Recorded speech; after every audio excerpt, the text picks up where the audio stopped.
Meus queridos irmãos, graça e paz da parte do Senhor e Salvador Jesus Cristo. Meus irmãos, vamos ler a palavra de Deus. Se encontra no livro de 2 Reis, no capítulo de número 5, os versículos de 1 ao 15. 2 Reis, segundo livro dos Reis, o capítulo de número 5.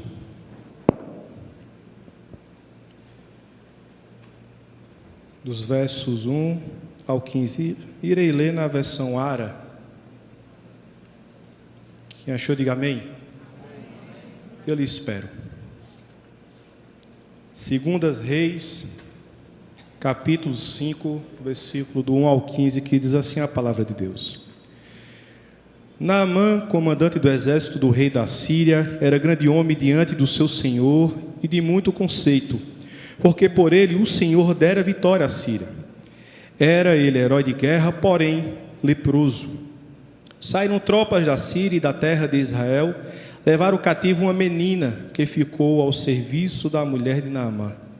Disse ela à sua senhora: tomara o meu senhor estivesse diante do profeta que está em Samaria, ele o restauraria da sua lepra.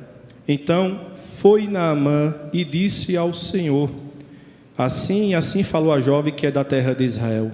Respondeu o rei da Síria: vai, anda e enviarei uma carta ao rei de Israel.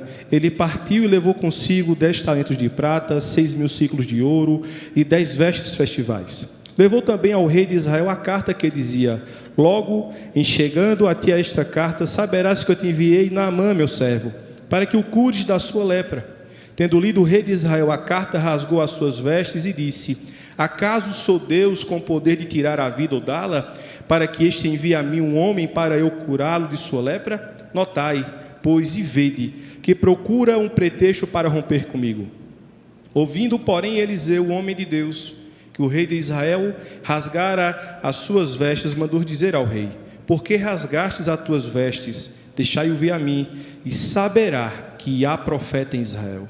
Veio, pois, Naamã com seus cavalos e seus carros e parou à porta da casa de Eliseu. Então Eliseu lhe mandou um mensageiro dizendo: vai, lava-te 7 vezes no Jordão, e a tua carne será restaurada e ficarás limpo. Naamã, porém, muito se indignou e se foi dizendo: pensava eu que ele sairia e ter comigo, posseia de pé e invocaria o nome do Senhor seu Deus, moveria a mão sobre o lugar da lepra e restauraria o leproso. Não são porventura Abana e Farfa, rios de Damasco, melhores do que todas as águas de Israel? Não poderia eu lavar-me neles e ficar limpo? E voltou-se e se foi com indignação. Então se chegaram a ele os seus oficiais e disseram: meu pai, se te houvesse dito o profeta alguma coisa difícil, acaso não a farias? Quanto mais, já que apenas te disse: lava-te e ficarás limpo. Então desceu e mergulhou no Jordão 7 vezes, consoante a palavra do homem de Deus. E a sua carne se tornou como a carne de uma criança, e ficou limpo. Versículo 15.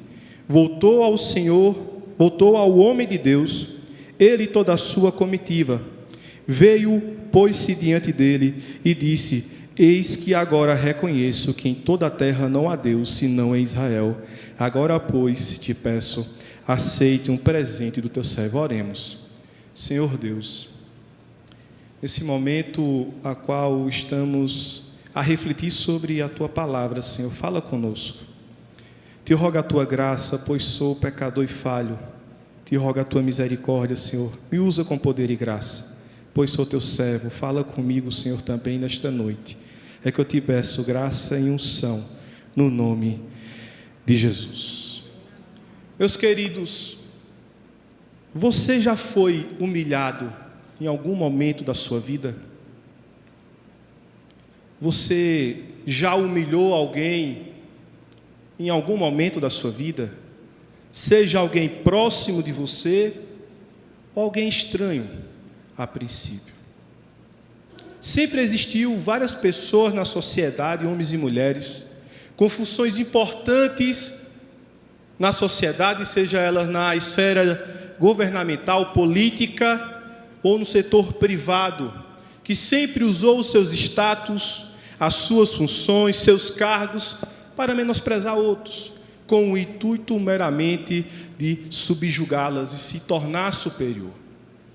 E os outros que são humilhados se sentem desprezados, jogados à esquerda, um zero à esquerda, um nada, ou até mesmo se sentir reprimido, se sentir um lixo. Essas palavras são fortes. Naamã não era diferente neste contexto. A sua vida era dupla. No versículo 1, nós vemos que Naamã era comandante do exército do rei da Síria, um oficial do rei, um homem de batalhas, de conquista, um homem vitorioso que por onde passava devastava lugares. E o próprio verso 1 fala que o Senhor o abençoava quanto às guerras. Esse S está em maiúsculo, era o Senhor Deus, mesmo que ele não conhecesse, mas por graça e misericórdia, Deus permitia vitórias a esse grande comandante. Porém, como eu disse, meus queridos, ele vivia uma vida dupla, porque ele era leproso. Então, ao mesmo tempo que ele poderia usar suas funções para excluir alguns, humilhar alguns, ele também era humilhado por conta de uma enfermidade, a qual é considerada em Israel como impura. Todo leproso, segundo o livro de Levítico, ele era afastado do arraial dos santos. Isso dentro do território de Israel. Até que se completasse o período da purificação desse indivíduo, ele voltaria para se apresentar ao sumo sacerdote e, assim, constatado assim a sua cura, ele era integrado novamente ao povo. Mas dentro desse contexto, como fazer isso com um comandante vitorioso? Um homem cheio de glórias. E é diante disso que eu trago um tema. Quando Deus humilha o homem. Qual o propósito de quando Deus humilha o homem? Diferente do propósito de quando nós humilhamos pessoas e somos humilhados pelo mero prazer de se sentir superiores àquela pessoa, o propósito de Deus de humilhar o homem é pedagógico. Nós vamos observar pelo menos 3 pontos essa noite do propósito de Deus em humilhar o homem. Quando Deus humilha o homem? Em primeiro lugar, os versículos do 10 ao 12 está dizendo assim. Capítulo 5, versículos do 10 ao 12. Então Eliseu lhe mandou um mensageiro dizendo: vai, lava-te 7 vezes no Jordão, e a tua carne será restaurada, e ficarás limpo. Versículo 11. Naamã, porém, muito se indignou, e se foi dizendo: pensava eu que ele sairia a ter comigo, possuía em pé, invocaria o nome do Senhor seu Deus, moveria a mão sobre o lugar da enfermidade ou da lepra, e restauraria esse leproso. E aí vem um desprezo de Naamã. Não são porventura Abana e Farpar, rios de Damasco, melhores do que todas as águas de Israel? Em primeiro lugar, quando Deus humilha o homem, é quando Deus frustra os seus planos. Em primeiro lugar, repito, quando Deus humilha o homem, é quando Deus frustra os seus planos. Deus frustra as intenções do coração de Naamã, pois o mesmo pensava que seria um ritual fantasioso, como na sua terra, como os pagãos faziam. Isso aqui se remete muito ao período de 1 Reis 17, que é quando o profeta Elias está no monte e oferecendo sacrifício. A gente vê um espetáculo dos profetas de Baal oferecendo sacrifício a Baal e a outros deuses pagãos. Eles gostavam de movimento diferente. Eles gostavam de serem colocados no centro mesmo enfermos. E aqui a intenção de Naamã nada mais do que chamar a atenção para si, ou que a sua vontade, o seu intento fosse o quê? Que o profeta venha até mim. Eu sou um comandante, eu sou um oficial, eu sou alguém importante. Só que Deus, meus queridos, tem os seus caminhos. Deus sabia da intenção, dos desejos do coração de Naamã. Deus já tinha um propósito de humilhar Naamã através de frustrando, mudando a intenção do seu coração. Meus queridos, quando Deus quer humilhar um homem ou uma mulher, Ele muda os intentos do coração, reprovando os seus planos para mostrar que a sua vontade suprema, que os planos divinos é o que prevalecerá na sua vida. Em Provérbios, no capítulo 16, os versículos 1 ao 3, na nova versão, na nova linguagem de hoje, diz o seguinte: o Senhor diz: as pessoas podem fazer seus planos, porém é o Senhor Deus quem dará a última palavra. Você pode pensar que tudo o que faz é certo, mas o Senhor julga as suas intenções. Versículo 3: peça a Deus que abençoe os seus planos e eles darão certo. Precisamos reconhecer, meus queridos, que não podemos vencer os desafios da vida pela força do nosso braço, mas podemos sim vencer com o coração quebrantado diante de Deus, expondo diante deles os nossos planos, os nossos desejos, os nossos anseios. Diante de Deus, meus queridos, o nosso diploma, o nosso cargo, a nossa função, a sua posição, qualquer que for na sociedade, não vale de nada, porque no momento da necessidade, você é servo e Ele é o Senhor. Porque na necessidade, você é a criatura e Ele o Criador. Na necessidade, na dificuldade, nas fragilidades, Deus quer que, como filhos, cheguemos diante dEle, expondo as nossas necessidades e o reconhecendo como Pai. Por isso que Deus permite a humilhação, para que entendamos que os seus planos, seus caminhos, suas intenções são mais altas, são melhores para a nossa vida. Portanto, meus queridos, os seus planos podem ser frustrados, mas quando os planos de Deus é colocado em nossos corações, a sua vida, os seus planos, os seus projetos jamais serão frustrados, porque estarão sob a vontade soberana de Deus. Portanto, se cumprirá. Aleluia. Em segundo lugar, quando Deus humilha o homem, Ele se submete à sua vontade. Nós já vimos que quando Deus humilha o homem, Deus frustra os seus planos, com a intenção de mudá-los e de mostrar com a sua vontade. E quando Deus mostra a sua vontade dentro desta humilhação, Ele se submete à vontade de Deus, o homem se submete. Veja o versículo 13 e o 14. 13 e 14 que nos diz: então se chegaram ele, os seus oficiais, e lhe disseram: meu pai, se te houvesse dito o profeta alguma coisa difícil, acaso não a farias?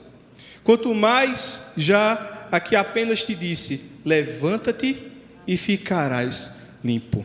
Então desceu e mergulhou no Jordão 7 vezes, consoante a palavra do homem de Deus. E a sua carne se tornou como a carne de uma criança, e ficou limpo. O texto expressa que Naamã estava indignado. No original aqui significa dizer que ele estava muito irado, muito chateado. Vindo de tão longe, para não sequer nem ser recebido pelo profeta na porta, ele mandou o moço. E agora, irado e indignado, porque os seus intentos foram frustrados, porque não aconteceu conforme ele queria que acontecesse, ele vai embora. Porém, por graça e misericórdia, ele tinha criados, que conversando com ele faz essa pergunta: meu Senhor, se não fosse alguma coisa mais difícil, o Senhor não faria? Era a mesma coisa de dizer para aquele comandante de guerras: meu Senhor, o Senhor venceu tantas batalhas, tantas lutas, o que é isso? Entenda como estava o coração deste homem, fechado, endurecido, por conta da sua arrogância e prepotência. Afinal, ele era um guerreiro, comandante, matou vários, venceu guerras, era destemido, respeitado de muitas posses, e por conta do orgulho não queria se submeter à vontade, contrária à sua. Porém, o texto fala que Naamã escuta os seus servos, e a Bíblia fala que ele se submete. Meus queridos, na caminhada, Deus confronta a nossa vontade, impondo a vontade dEle em nossas vidas, para que nós a obedeçamos. Veja, Naamã sabia que era fácil o pedido. Quem era Naamã diante daqueles homens? Um general de guerra, um senhor dos exércitos, digamos assim, um homem vitorioso em batalhas. Mas veja como estava contaminado o seu coração pelo pecado, pela arrogância. Ele usa o termo: porventura não existem rios mais limpos O que é uma limpeza para um leproso, meus queridos? A lepra nada mais é, na nossa linguagem de hoje, a hanseníase, que hoje tem tratamento, mas naquela época não existia. Mas veja como estava contaminado o coração deste homem, de não reconhecer a sua miséria diante de Deus.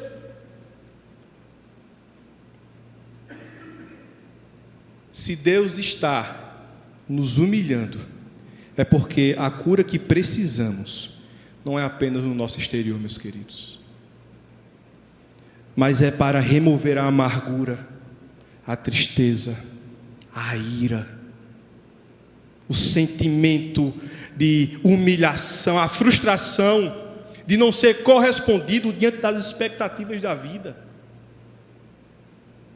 Deus humilha às vezes os seus servos para mostrar qual é a sua boa vontade perfeita e agradável. O que Ele quer como propósito das nossas vidas, que se aconteça e se realize. Às vezes ficamos endurecidos.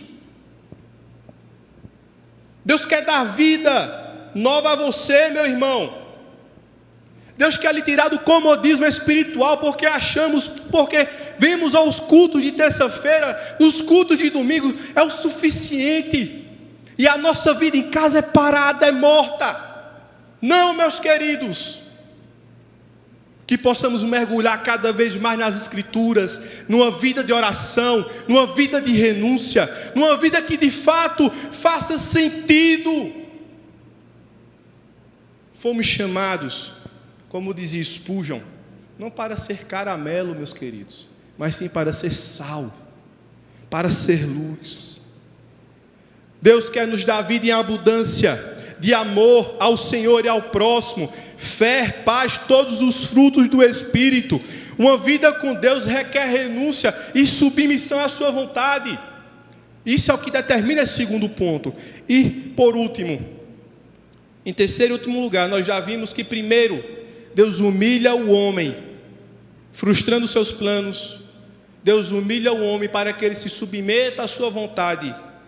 E ele, quando humilha o homem, é para que ele reconheça que só o Senhor é Deus.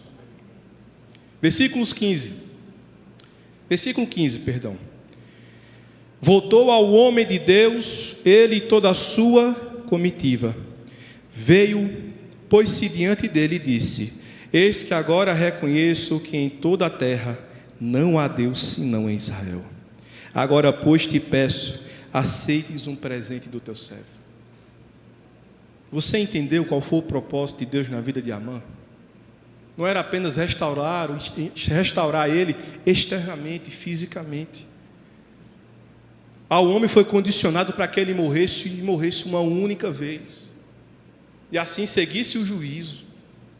Mas a transformação que Deus queria causar na vida de Naamã era aqui dentro. Um homem pagão, um homem ímpio, que não era israelita. Agora, Deus, por graça, com um chamado irresistível, através de uma humilhação, o chama para a sua maravilhosa graça. Diante do milagre realizado por obedecer à vontade de Deus, Naamã, um pagão terrível, chega ao entendimento e reconhece que só o Senhor é o único Deus sobre toda a terra, e vai testemunhar isso diante do homem de Deus. Deus é soberano, meus irmãos, e tem seus meios para salvar os seus. Vemos em Naamã um incrédulo de outra nação se convertendo e reconhecendo que só o Senhor é o único Deus. Deus tem os seus meios de converter o curso de nossas vidas. Você está sendo humilhado, meu irmão? Está passando alguma dificuldade, alguma prova? Você está passando alguma necessidade que você clama diariamente e não consegue mais viver? Sufocado pela angústia? Calma, meu querido. Deus está trabalhando no teu coração. Em Tiago, fala no capítulo de número 4, e o versículo 10, humilhai-vos na presença do Senhor, e Ele vos exaltará. E tudo isso com a finalidade de quê? Que Jesus seja glorificado no Pai. E eu concluo com algumas perguntas e desafio para você essa noite. Está se sentindo humilhado por alguma situação ou circunstância? Busque em oração qual é a boa e perfeita vontade do Senhor. Se quebrante diante dEle, se humilhe diante dEle, desça em oração dentro do seu lar, dentro do seu quarto. Está se sentindo distante de Deus porque pecou? Retorne hoje para os braços do Mestre e reconheça que só Ele é o único e suficiente Salvador de toda a terra e da sua vida. O Senhor Jesus quer hoje te dar vida, meu querido, e vida eterna, e te tirar da humilhação do pecado. Assim como Deus mudou a vida de Naamã, não curando apenas a sua enfermidade externa, que Ele tem poder também para fazer, mas a transformação principal é aqui dentro. Busquemos ao Senhor, no nome de Jesus.